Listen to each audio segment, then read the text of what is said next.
Au niveau comptable, l'investissement est l'acquisition ou la création de biens durables destinés à rester au moins un an sous la même forme. La valeur du bien doit être égale au moins à 500 €. En comptabilité, l'investissement augmente la valeur du patrimoine de la structure, de l'association, de l'entreprise. Il est notifié à l'actif du bilan comptable et fait l'objet d'un amortissement dont la durée et le taux sont en fonction de la nature de l'investissement. Par exemple, les logiciels informatiques sont amortissables sur 1 an à 3 ans, les ordinateurs sur 3 à 5 ans, les véhicules sur 4 à 5 ans, etc. Il existe un ratio financier destiné à mesurer le gain obtenu d'un investissement. C'est le retour sur investissement, appelé aussi ROI en anglais. Il permet de calculer la rentabilité des capitaux investis. La formule de calcul est la suivante. C'est le gain de l'investissement moins le coût de l'investissement divisé par le coût de l'investissement et multiplié par 100.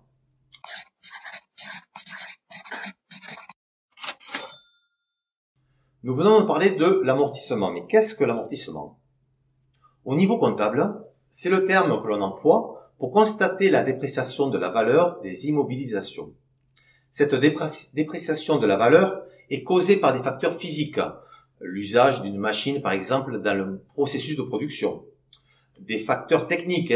Aujourd'hui, le développement technologique provoque la diminution de la valeur de l'ancien matériel, ou bien encore des facteurs proprement économiques qui sont liés au changement et à l'évolution des besoins des personnes, des publics ou des clients.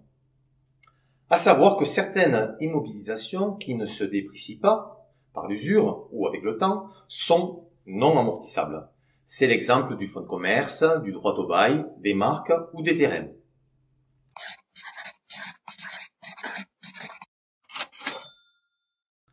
La notion d'immobilisation intègre l'ensemble des biens durables détenus par une structure, donc l'association ou l'entreprise, sur plus d'un exercice comptable et qui ne sont pas destinés à la revente.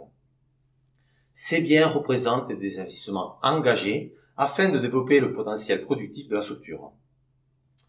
Le plan comptable général distingue 3 catégories d'immobilisation. Premièrement, les immobilisations incorporelles. Ce sont les biens immatériels qui n'ont pas de substance physique et qui sont détenus par la structure sur une durée supérieure à 1 année.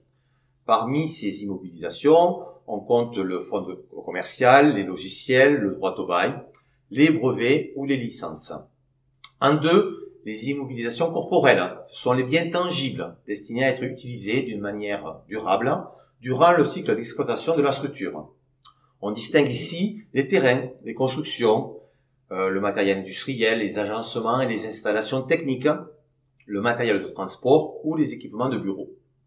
Et enfin, en 3, les immobilisations financières. Ce sont tous les titres financiers acquis par la structure qui peuvent être détenus à long terme, ainsi que les droits de créance à plus d'1 an, les prêts, les dépôts et les cautionnements.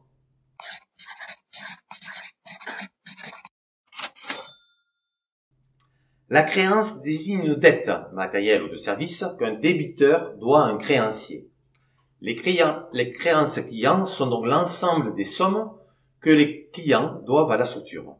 Elles peuvent correspondre à un simple oubli, ou alors un réel impayé qui peut alors avoir des conséquences plus graves sur la santé de l'organisation.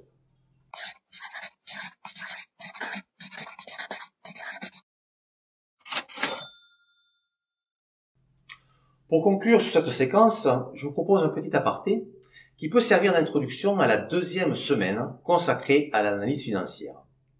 En termes de gestion des capitaux permanents, les questions que doit se poser le dirigeant sont les suivantes. Est-ce qu'il y a un report à nouveau positif? Et est-ce qu'il peut permettre d'investir sur un nouveau projet?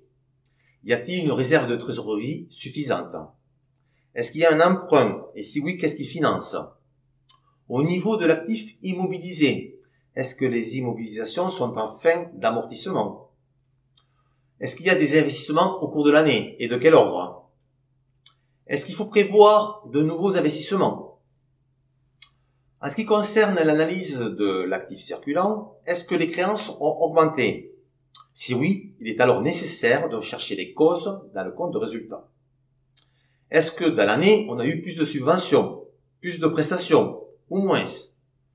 Est-ce que les stocks ont beaucoup augmenté? Avons-nous fait aussi plus d'achats?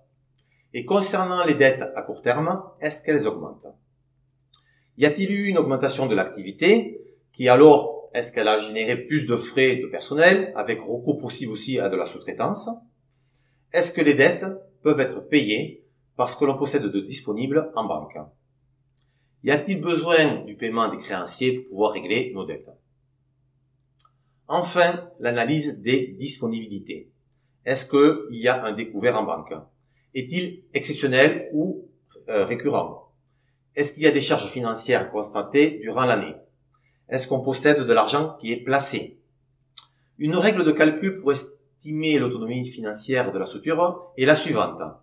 C'est les capitaux propres divisés par le total du passif multiplié par 100. Il est souhaitable que ce ratio soit supérieur à 20%, sinon c'est un signe de fragilité financière.